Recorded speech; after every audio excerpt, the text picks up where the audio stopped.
Bien-aimés, nous allons parler ce matin des plus belles femmes du monde. Un bon thème. Moi, je suis certaine que Madame Yungo est pas bien. Les plus belles femmes du Tu es monde. certaine qu'elle est comment?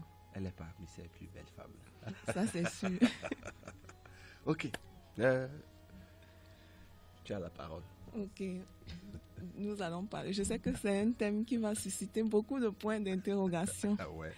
Et comme les gens aiment parler de beauté aujourd'hui, aiment ce qui est beau. Avant que tu n'engages même, je voudrais dire à tous nos auditeurs, si vous connaissez quelqu'un qui doit écouter ce programme, mais que vous n'avez pas encore bipé cette personne-là. Parce que nous serons bénis par la grâce du Seigneur. Surtout les dames, surtout les femmes, mais même les hommes aussi. Hein. Et puis les célibataires, ça va vous permettre de savoir comment prier. Que Dieu vous bénisse. Et ça va aussi leur permettre de savoir, d'avoir des critères qui plaisent à Dieu par rapport au choix. Parce que certains sont complètement déboussolés au moment de... Ouais. Ok, donc nous parlons des plus belles femmes du monde. Et je vais commencer par dire qu'aujourd'hui, on aime beaucoup parler de beauté. Et on aime ce qui est beau. Je crois que tout le monde aime ce qui est beau, ce qui attire, ce qui frappe les regards, ce qui brille. Et autour de nous, on voit que tout est de plus en plus sophistiqué. On fait des choses vraiment avec une grande splendeur, des choses somptueuses. Quand on voit les nouvelles coupes de voitures, même les maisons qu'on construit, l'architecture de cette maison, n'est-ce pas, les gens veulent faire vraiment ce qui frappe les regards.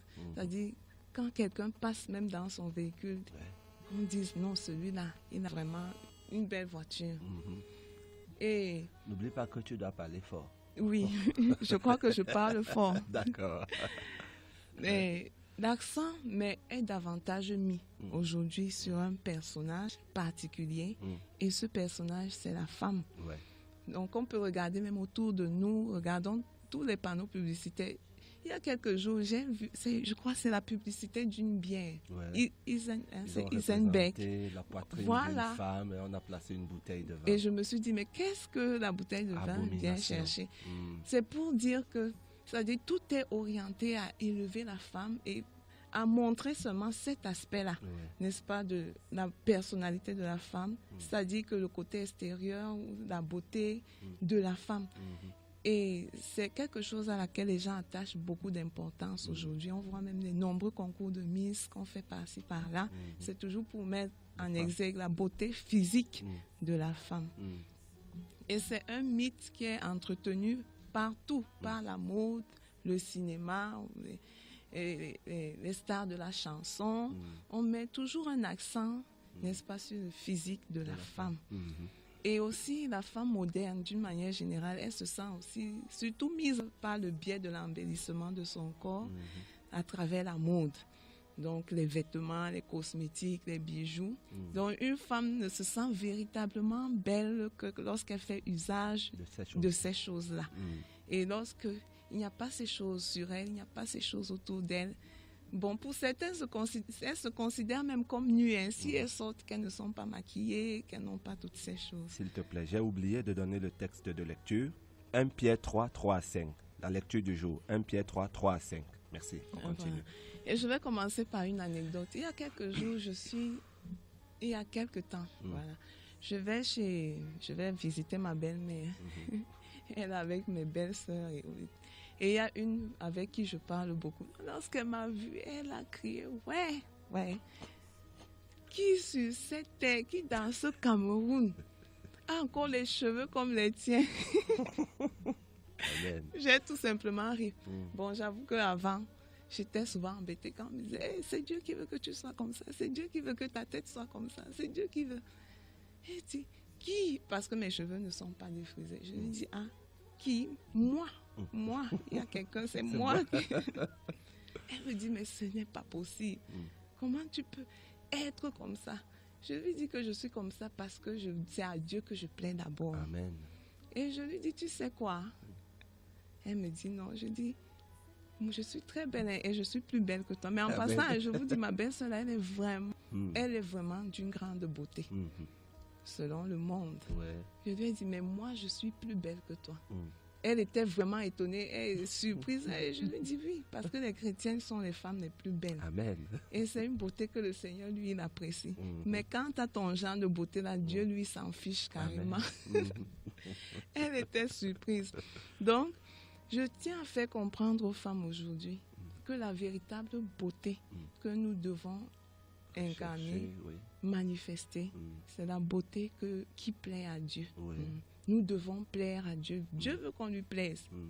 Les femmes là dehors, elles cherchent à plaire aux hommes. Mais la chrétienne, avant même de chercher à plaire à son mari, doit d'abord plaire à Dieu. Parce que nous sommes d'abord fiancés à Jésus.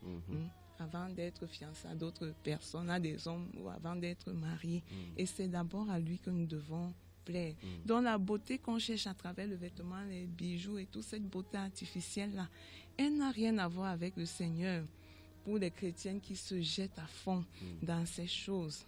Donc, la question de fond, c'est de savoir à qui doit-on plaire premièrement, à soi-même, aux autres, à Dieu. Lorsque Paul écrivait à Timothée, il l'avait instruit sur le genre de beauté qui plaît à Dieu. Et c'est ce qu'on doit enseigner dans l'Église. Et c'est ce qu'il demandait à Timothée d'enseigner dans l'Église qu'il dirigeait.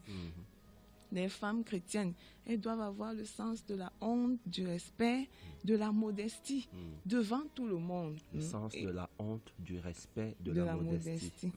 Elles ne doivent pas être effrontées comme les filles de Sion dont Ésaïe 3 nous parle. Elles ne doivent pas être audacieuses et elles doivent comprendre aussi que ce Dieu-là qui l'a créé, la femme chrétienne doit comprendre que c'est un Dieu très beau et qui aime la beauté.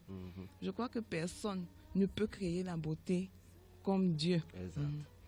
Dieu est celui qui a créé toutes choses. Et la Bible nous dit qu'il a créé toutes choses belles. Il a créé toutes choses parfaites. Donc, la notion de la beauté selon Dieu est totalement à l'opposé de celle du monde. Les hommes, eux, ils regardent à ce qui frappe les yeux, mais Dieu, lui, il regarde au cœur. Et c'est pour cela que la Bible nous dit dans Romains 12, au verset 2, je vais lire dans la version Parole de vie, ne suivez pas les coutumes du monde où nous vivons, mais laissez Dieu vous transformer en vous donnant une intelligence nouvelle. Ainsi, vous pourrez savoir ce qu'il veut, ce qui est bon, ce qui lui plaît, ce qui est parfait. Donc, pour avoir le sens du beau selon Dieu, pour que cette notion-là nous pénètre vraiment, nous devons avoir une intelligence nouvelle. Renouvelée. Oui, mais je prends je me dis que c'est une version qu'on peut comprendre facilement. D'accord. Une intelligence nouvelle selon Parole de vie. Et seconde dit l'intelligence, on parle plutôt du renouvellement de l'intelligence.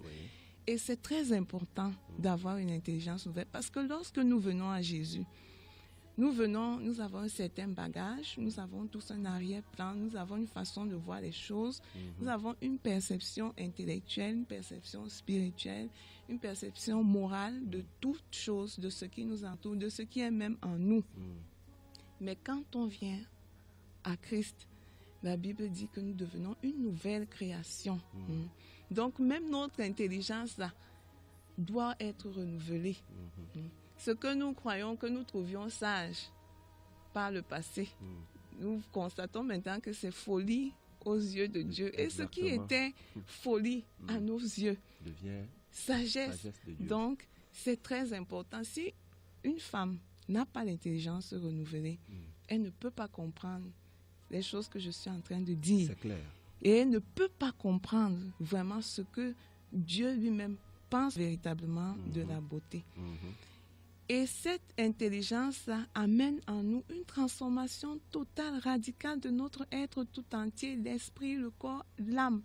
Lorsque notre intelligence est renouvelée, on peut saisir véritablement la beauté et la perfection de Dieu et la beauté et la perfection selon Dieu. Ce qui est bon en nous va réjouir désormais le cœur de Dieu.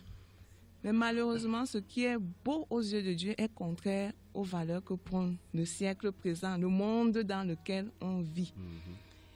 Et aussi, les gens ont souvent tendance à croire que les chrétiens, moi je parle des chrétiens, bon peut-être on nous appelle peut-être des radicaux ou des légalistes. Alléluia. Les gens exagèrent un peu, nous savons ce que nous sommes et Dieu sait ce que nous sommes. Amen. Donc les chrétiens qui prêchent la sainteté extérieure, qui prônent des standards de vie, un standard élevé, lui, en ce qui concerne la sainteté extérieure. Intérieur et extérieur. Intérieur et extérieur. Je sais, on parle beaucoup de l'intérieur ici, donc ce matin, moi, je parle de l'extérieur. D'accord. C'est vrai que je vais rentrer dans l'intérieur. Okay. Donc, on pense que, bon, ils n'ont pas de goût, ils n'ont pas l'amour de ce qui est beau. Ça ne leur dit rien. C'est vrai que la Bible nous dit que la figure de ce monde passe, que nous sommes étrangers aux choses de cette vie. Mais ça ne signifie pas pour autant que nous n'avons pas du bon goût ou que nous n'aimons pas les belles choses.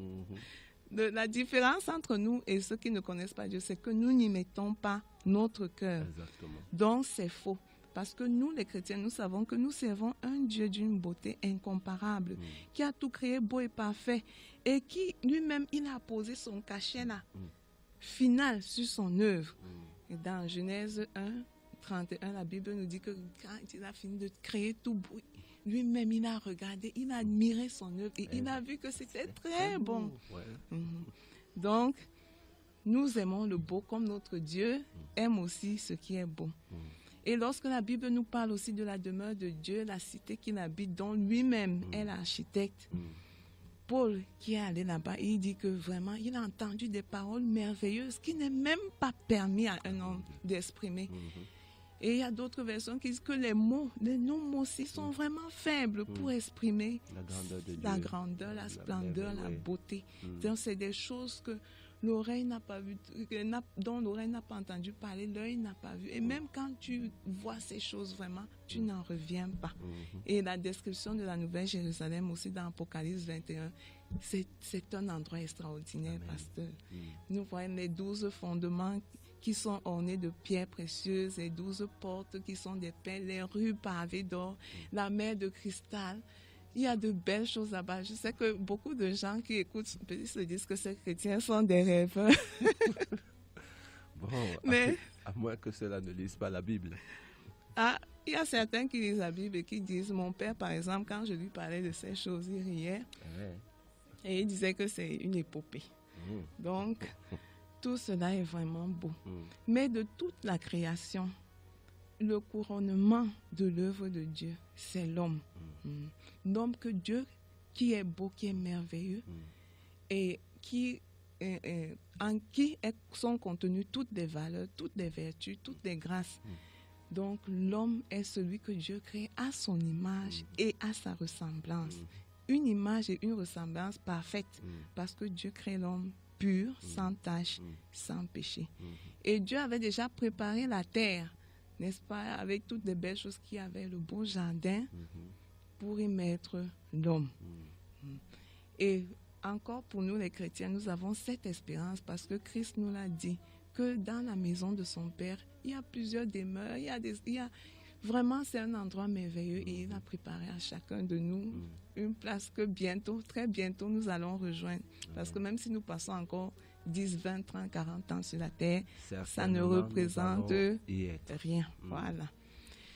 Et il y a quelque temps, lorsque j'avais parlé des femmes qui doivent influencer les autres, quand les femmes influencent, j'avais dit que Paul, en écrivant à Tite, n'est-ce pas, dans Tite 2, du verset 3 à 5, nous parle des bonnes instructions que les femmes âgées doivent donner aux plus jeunes.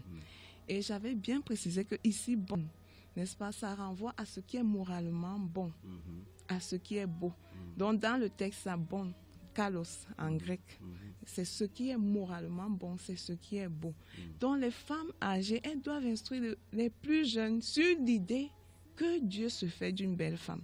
Parce que nous, les chrétiens, nous devons savoir que Dieu veut que nous soyons belles. C'est pas parce qu'on est chrétien qu'on sera n'importe comment. Le foulard sauve d'autres. Tu détaches le foulard de certaines femmes. Donc, Dieu veut que la femme chrétienne soit belle parce que nous sommes les ambassadeurs de Dieu sur cette terre. Donc, nous représentons les intérêts du royaume ici. C'est comme, par exemple, l'ambassade de France au Cameroun. je peux dire la France en miniature au Cameroun, c'est un territoire qu'on ne peut pas violer n'importe comment.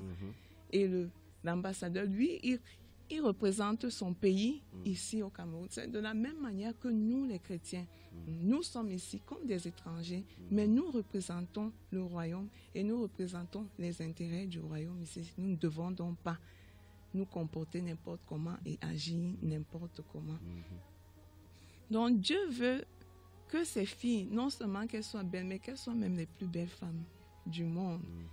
Et les chrétiennes, en principe, je dis en principe, je veux parler de celles qui craignent Dieu. Elles sont les plus belles parce qu'elles incarnent les valeurs que la parole de Dieu exalte. Et nous allons étudier ces valeurs. Mais malheureusement, de nombreuses chrétiennes qui n'ont pas compris cela, elles cherchent à être belles selon le monde, pas selon Dieu. Elles croient qu'avec le maquillage, mon pasteur parle souvent de la tomate sur les lèvres, le charbon aux yeux, les roues de voiture aux oreilles, les tenues somptueuses, que c'est tout ça qui va les rendre belles. Mais elles se trompent. Et l'apôtre Paul et Pierre même, ils nous révèlent que ce n'est pas le cas. Donc, et il renforce davantage l'idée que la gloire et la beauté dont Dieu a revêtu la femme, parce que Dieu a revêtu la femme de gloire, de beauté. Et là, déjà que dans 1 Corinthiens, on nous dit que la femme, elle est la gloire de l'homme. Donc, que cette gloire, que cette beauté ne se manifeste que lorsque la femme demeure dans une attitude de dépendance et de soumission. C'est cette attitude-là que Dieu lui a donnée. Je sais qu'on va me dire que j'aime trop parler de la soumission. Je me souviens, j'ai parlé beaucoup de soumission il y a un temps, quand je disais qu'à tous les niveaux... Un thème spécial, soumission. Tu nous prépares un thème spécial comme ça. Bon, je vais reconduire le même parce que j'ai eu à le développer ici. D'accord. À tous les niveaux, la femme... on ne l'avait pas enregistré ou alors on n'a pas pu le garder dans les CD. Donc, on reviendra vraiment là-dessus. Ok. À tous les niveaux, la femme doit être soumise. Et il y a une auditrice, peut-être qu'elle a l'écoute aujourd'hui, et elle dit, pendant que je développais, parce que c'est des choses qui semblent très dures, n'est-ce pas, lorsqu'on n'a vraiment pas compris Dieu, mais qui sont en fait très faciles. Exactement. Et elle a dit, mais vraiment, cette femme-là, ce qu'elle dit là, quelle femme peut encore être soumise comme sur cette terre, dans ce monde? Elle doit avoir des problèmes. Mais je n'ai aucun problème. Et la soumission n'est pas une faiblesse. C'est plutôt une vertu pour la femme. Et il y a justement, il y a un lien entre la soumission de la femme et sa beauté. Les deux vont ensemble. Exactement. Et nous allons le voir dans certains textes. Donc, plus une femme reste à la place que Dieu lui a attribuée et qu'elle demeure soumise, plus elle est belle et elle plaît à Dieu. Et plus elle cherche à ressembler à l'homme et à prendre la place de l'homme, à prendre l'autorité et tout ce qu'on revendique là aujourd'hui, plus elle perd sa vraie beauté et son vrai caractère.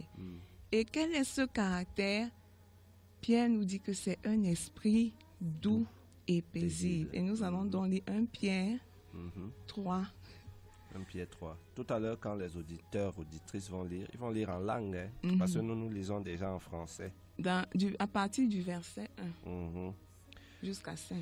Femmes, que chacune soit de même soumise à son mari, afin que, si quelques-uns n'obéissent point à la parole, ils soient gagnés sans parole par la conduite de leurs femmes, en voyant votre manière de vivre chaste et respectueuse, et non cette parure extérieure qui consiste dans les cheveux tressés, les ornements d'or ou les habits qu'on revêt, mais la parure intérieure est cachée dans le cœur, la pureté incorruptible d'un esprit doux et paisible qui est d'un grand prix devant Dieu. Ainsi se paraient autrefois les saintes femmes qui espéraient en Dieu, soumises à leur mari. On dit ainsi se paraît autrefois les saintes femmes qui espéraient en Dieu, soumises à leur mari. Donc nous voyons, parce que lorsqu'on lit ces écritures, le Seigneur dit sonder les écritures. Et notre problème, c'est qu'on lit comme ça. On ne sonde pas. On ne cherche pas à comprendre pourquoi est-ce que le Seigneur dit comme ça. Voilà. Mais lorsqu'on lit les textes qui parlent de la soumission, que les femmes soient soumises à leur mari, etc., on voit par la suite la référence à la parure extérieure, les ornements et toutes ces choses. Mais il faudrait qu'on s'interroge. Moi, je me suis vraiment interrogée là-dessus. Quel est le lien entre l'apparence extérieure et la soumission? Mais lorsqu'on lit le texte d'Ésaïe 3, où le prophète parle des filles de Sion, qui étaient effrontées, elles ne s'occupaient que de la mode et tout ça, on voit que c'était des femmes rebelles. Parce que l'Écriture est claire là-dessus et Dieu même donne sa sentence qu'à cause de cela, voilà comment je vais vous traiter, voici ce que je vais vous faire. Donc, il y a un lien étroit entre la véritable beauté de la femme et sa soumission. Et la précision de Pierre n'est pas superflue lorsqu'il précise que les femmes du passé qui avaient cette beauté intérieure que recherche Dieu étaient aussi soumises à leur mari. Quand une femme n'est pas soumise, elle altère déjà cette beauté-là. Et parmi les instructions que les femmes agissent, des bonnes instructions, n'est-ce pas, qui visent à faire comprendre à la jeune femme quelle est la beauté que Dieu recherche en elle et comment est-ce qu'elle va plaire à Dieu. Il y a déjà la soumission, elles doivent enseigner à ces femmes à être soumises à leur mari. Et je précise que la soumission dont la Bible parle, ce n'est pas une soumission passive, une soumission résignée. Puisque Dieu a dit, il faut que je sois soumise. Voilà. Pour la plupart, c'est vraiment ça, la résignation. Oui. Et pourtant, c'est pas ça. En fait, la traduction juste, c'est qu'elles se soumettent.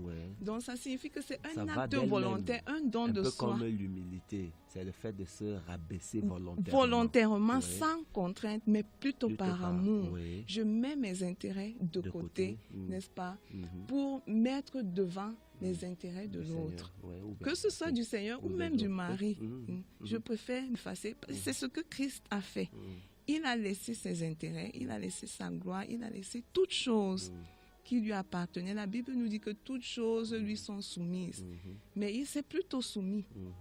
Il s'est soumis à des parents, à des hommes que lui il avait créés. Il s'est soumis aux moqueries, il s'est soumis aux gardes, aux soldats qui venaient l'enlever. Il a vécu comme un homme ordinaire. La Bible dit qu'il n'avait rien de particulier. Ni éclat, ni beauté. Ni beauté qui frappe les regards. Il n'avait rien de... on détourne les regards. Voilà. Donc, c'est comme ça que Christ s'est effacé. Et c'est comme ça que la véritable chrétienne est appelée à s'effacer. Elle le fait d'une façon comme le volontaire. sel. Le sel disparaît dans la sauce. Mais il est efficace. Tu as vraiment de bonnes illustrations. Que Dieu nous aide. Voilà. Et je disais, de la même manière aussi, il y a un lien étroit entre l'insoumission de la femme et tous les ornements dont elle s'encombre. Parce que l'origine des ornements se trouve déjà dans la rébellion à Dieu. Lorsque Dieu, par exemple, après qu'Adam et Ève aient péché dans le jardin d'Éden, qu'ils se soient fait des caches-sexes, Dieu les habille. Mais bon, en dehors de l'habillement, je ne sais pas si Dieu a ajouté autre chose. Et en fait, nous croyons que Dieu n'a rien ajouté d'autre. Et quand on voit même la définition du vêtement, on dit que c'est un objet qu'on porte pour se protéger du froid. Et ça sert également de parure. Mais en ce qui concerne, je crois, la chrétienne, je crois qu'on porte de vêtements pour se protéger, pour se couvrir le corps. Pas vraiment parce que c'est une parure qu'il faut qu'on exhibe quelque part. Donc, en développant dans ce thème sur les plus belles femmes du monde, on ne peut pas éviter aussi de toucher à ces choses. Les ornements, oui, c'est l'introduction, les ornements et tout, et la cosmétique, les bijoux, les vêtements, la mode d'une manière générale, c'est des choses qu'on va aborder. On ne peut pas parler de la beauté de la femme sans parler de ces choses. Mais je veux qu'on s'arrête un peu sur les femmes du passé. Je tiens déjà à nous rappeler que dans l'Ancien Testament, nous avons de nombreuses descriptions de femmes extraordinairement belles. Vraiment, si on s'attache sur ces définitions, on sera étonné. Et nous savons que la Bible, c'est la parole de Dieu. Nous le croyons. Certains croient que c'est des hommes qui ont écrit, mais nous croyons que c'est Dieu qui a inspiré les hommes qui ont écrit sa parole. Et c'est ce Dieu aussi qui a créé ces belles femmes, dont lui-même il donne l'appréciation de leur beauté. Et nous croyons que c'était vraiment des femmes belles, parce que si c'est Dieu lui-même qui apprécie la beauté d'une femme, c'est que c'est la perfection. On dit que la beauté est relative, mais quand c'est une appréciation qui sort de la bouche de Dieu, ce n'est plus relatif. Et aussi, si l'Ancien Testament est silencieux sur la source de leur beauté, le Nouveau Testament, lui, nous révèle le secret de leur beauté dans le texte qu'on vient de lire. Il dit comment elle se paraît. Qu'elle ne se paraît pas de vêtements, d'ornements précieux, des tresses et tout ça, d'habits somptueux, mais elle se paraît de bonnes œuvres. Et ces saintes femmes-là qui espéraient en Dieu, et en plus, elles étaient soumises à leur mari. Elles n'avaient pas des bijoux, des coiffures sophistiquées. Et même celle qui a, comme Esther, qui a eu l'occasion, n'est-ce pas, d'utiliser de tels artifices pour se présenter devant le roi, elle a préféré s'en passer. Nous allons donc examiner le caractère de ces femmes. D'abord, elles étaient remplies de crainte. Et nous commençons par Sarah. Pierre dit que nous sommes les filles de Sarah. Sarah est notre mère spirituelle et elle doit être un modèle pour nous. Dans Genèse 12, 14, il est écrit: lorsqu'Abraham fut arrivé en Égypte, les Égyptiens virent que la femme était fort belle. Il s'agit ici de Sarah. Et dans la version du semeur, parce que j'ai préféré jouer avec plusieurs versions pour qu'on comprenne bien, il est écrit: en effet, quand Abraham arriva en Égypte, les Égyptiens remarquaient la grande beauté de sa femme. Vous savez à quel âge Sarah est arrivée en Égypte? Dis-nous. Sarah, lorsqu'elle quitte son mari, avec son mari la Mésopotamie, il a 75 ans, elle a 65 ans. Donc nous voyons que Sarah était déjà une grand-mère. Et c'est la beauté d'une grand-mère qu'on dit qu'elle était fort belle. Sarah, qui est aussi, j'ai dit tout à l'heure, la mère des croyants, et Pierre parle spécifiquement d'elle comme d'une femme qui se paraît de bonnes œuvres, au point même d'appeler son mari mon Seigneur ou Seigneur. Je ne sais pas. Donc, si on demande aux femmes d'appeler leur mari comme ça aujourd'hui, ce serait trop leur demander. Bon, scandale. Toi, Madame Yungo peut t'appeler Seigneur. Oh, Madame Yungo, quand je viendrai tout à l'heure, là, elle répondra tout à l'heure. Elle a déjà répondu. Mais je pense. Hein. Mais tout à l'heure, là, merci pour cette question. Ça, elle m'échappe souvent. J'irai un peu me tenir devant elle avec les mains au hanché et lui dire je veux de l'eau. Et elle va dire oui, c'est là, mon Seigneur, c'est toi. Bon, lorsque j'ai dit qu'elle quitte donc la Mésopotamie avec son mari, elle a 65 ans. Et c'est donc à 65 ans que 2 rois païens vont voir Sarah, ils vont l'aimer, ils vont même l'enlever à son époux. Nous voyons que Sarah, c'était une femme très, très, très belle. Mais Sarah n'attachait pas vraiment une importance particulière à cette beauté. Parce que les femmes qui se croient belles ou qui sont belles, bon, moi, je ne sais pas. Peut-être qu'elles le sont véritablement. Mais elles ne comprennent pas une chose, c'est qu'elles ne se sont pas créées. Si nous sommes naturellement belles, ce n'est pas par nos mérites. Non. C'est Dieu qui nous a créés ainsi. C'est lui qui nous a façonnés, c'est lui qui nous a donné le corps que nous avons, c'est lui qui nous a donné les cheveux. Tout ce que nous avons, ce n'est pas quelqu'un qui l'a fait. Donc, je crois que rien qu'à cause de cela, nous devons demeurer humbles et rendre plutôt gloire à Dieu. Et non le persécuter, persécuter sa créature. Avec. Et non, oui, se prostituer avec ou, je ne sais pas, essayer de... mépriser d'autres, voilà. Parce que on n'a pas fait un concours pour être beau ou belle. D'ailleurs, tout le monde est beau et belle. C'est ça. Voilà. Je n'ai même pas vu quelque part où la Bible parle de quelqu'un qui est laid. Voilà. Donc, ce qui est plus important pour Sarah, c'est de faire la volonté de Dieu. Et c'est pourquoi elle va suivre son mari dans une soumission totale pour une destination inconnue. Parce qu'en réalité, elle ne savait même pas où il la menait. Peut-être aujourd'hui, l'une de mes sœurs aurait dit, mais où tu m'amènes, où là, tu dis, quel Dieu t'a même parlé? Non, moi je préfère rester ici, c'est stable. Ici, il y a mes amis, il y a ma famille et tout, je ne veux pas aller là. Mais Sarah était une femme soumise et elle a suivi son mari sans poser de questions. Sarah est un modèle extraordinaire d'épouse par sa soumission, sa fidélité, son respect envers son mari. Nous avons aussi la description de Rebecca, sa belle-fille. Dans Genèse 24, 16, on nous dit que c'était une jeune fille très belle de figure. Et la version Parole de vie dit que c'était une jeune fille très belle.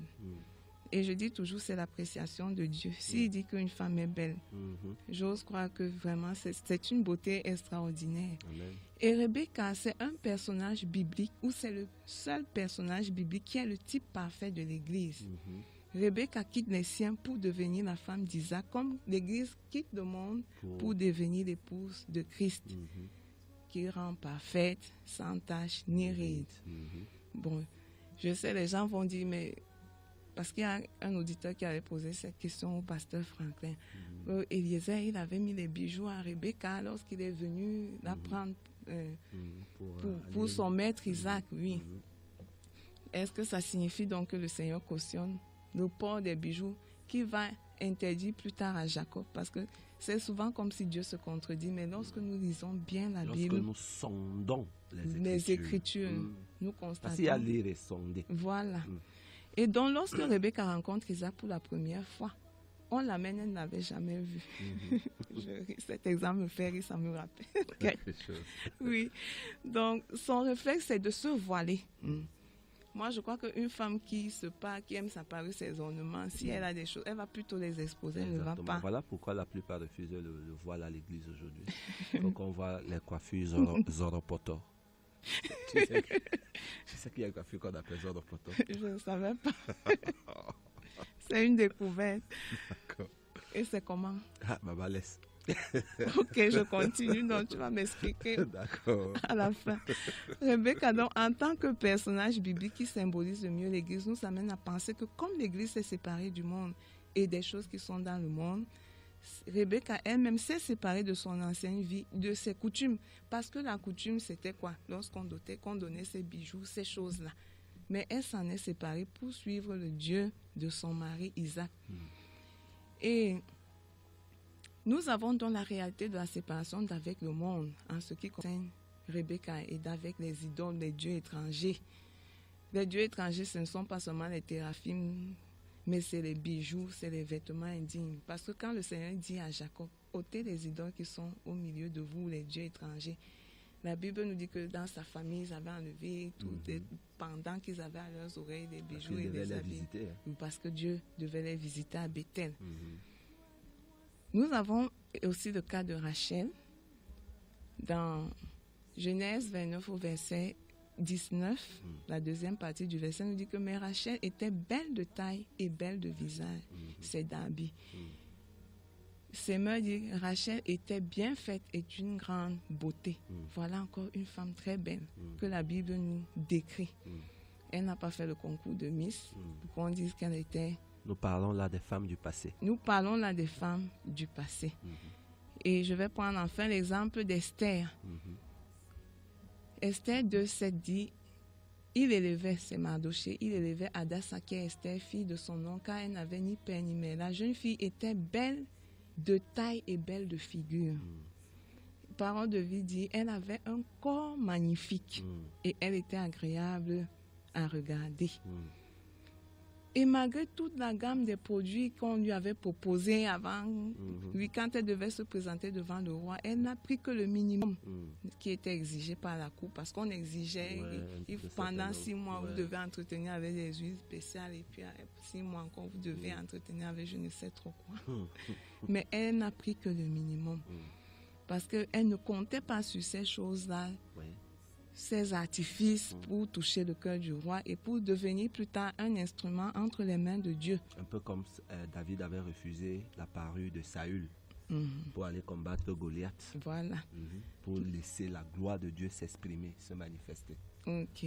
Nous avons dans l'Ancien Testament toutes ces descriptions de belles familles, même Abigail, dont j'ai pris certaines. Mais c'est aussi dans l'Ancien Testament qui nous est dit la grâce est trompeuse et la beauté vaine. La femme qui craint l'Éternel est celle qui sera louée. Proverbe 31, verset 30. Et dans la version français courant, le charme est trompeur, la beauté passagère. Certains disent la beauté est vanité. Donc, je veux dire à toutes celles qui attachent une importance particulière à la beauté, qu'à un moment, vraiment, cette beauté-là s'évanouit. la beauté du visage, la beauté physique. Il y a des rides qui viennent, même si on utilise des anti-rides. À l'autre beauté. Peut-être c'est parce que... à l'autre beauté. Oui, c'est mieux. Donc, à un moment, vraiment, tout ça s'estompe. Tout ça passe. Seymour dit même que la beauté est fugace. Donc, c'est éphémère, c'est pour un temps, ça vient là et puis ça disparaît. Et si c'est sur cette beauté-là que nous comptons vraiment, nous voyons que nous avons raté l'objectif. Exactement. Les femmes du passé dont j'ai parlé tout à l'heure, elles ont pu marquer leur foyer, leur peuple, les païens autour d'eux, les générations futures que nous sommes aujourd'hui. Pourquoi? Parce que c'est des femmes qui avaient compris que la parure du cœur, c'est celle-là qui compte aux yeux de Dieu. Et c'est une beauté impérissable, une beauté qui ne disparaît pas. Elles avaient laissé que la lumière de Dieu brille en elles. Voilà. Pour que nous aussi, nous soyons éclairés aujourd'hui. Si elles avaient laissé cette lumière s'éteindre. Voilà. Effectivement, je suis d'accord avec cette analyse.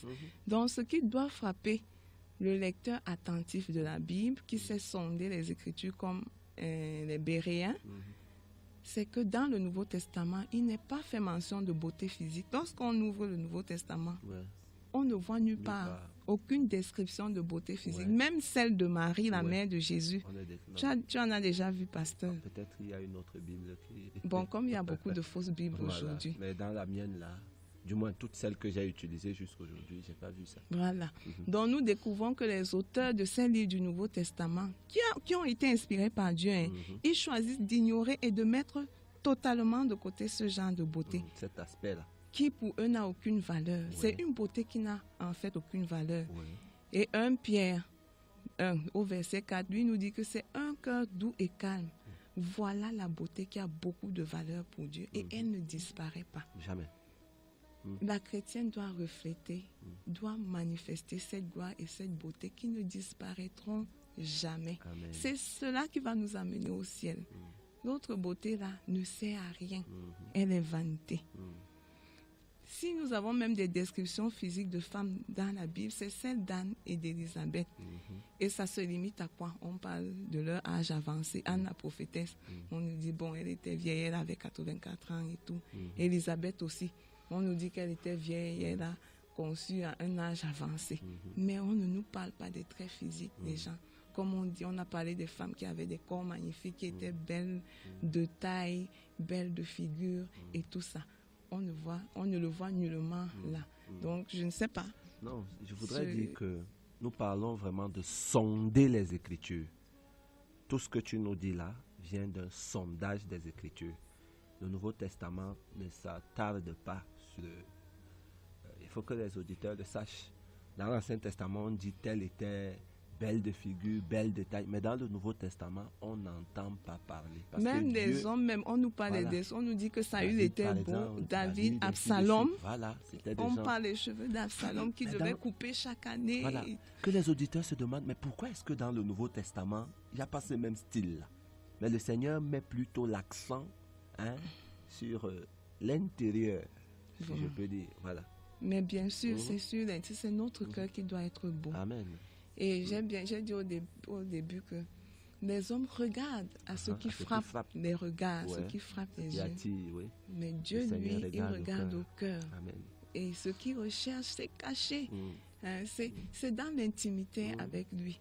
Mais ce qui est caché dans le cœur, ça se manifeste extérieurement. Voilà. Je vais un peu prendre un exemple. On voit souvent, des religieuses catholiques là et tout. Vraiment, moi-même, quand je les vois, elles me plaisent beaucoup. Amen. En apparence. En apparence. Et je vous allez voir une religion, même si elle n'est pas. Bon, c'est vrai que moi, je n'aime pas dire que quelqu'un est... Même si elle n'est pas physiquement belle ou qu'elle n'a pas une beauté qui frappe à couper le souffle et tout ça. Mais il y a quelque chose de gracieux en elle. Parce que quand on les voit dans leur façon d'être, déjà simple, dépouillés de toutes choses, avec leurs cheveux toujours cachés, leur espèce de voile et leur... Bon, ça dégage quelque chose. Ça dégage quelque chose. Il est vrai que ce n'est pas dans le sens que Dieu lui-même désire. Parce qu'il y a un peu de l'égarement là, il faut le noter. Et c'est je veux dire, lorsqu'on a cette beauté, on manifeste cette beauté intérieure, même extérieurement, elle est visible.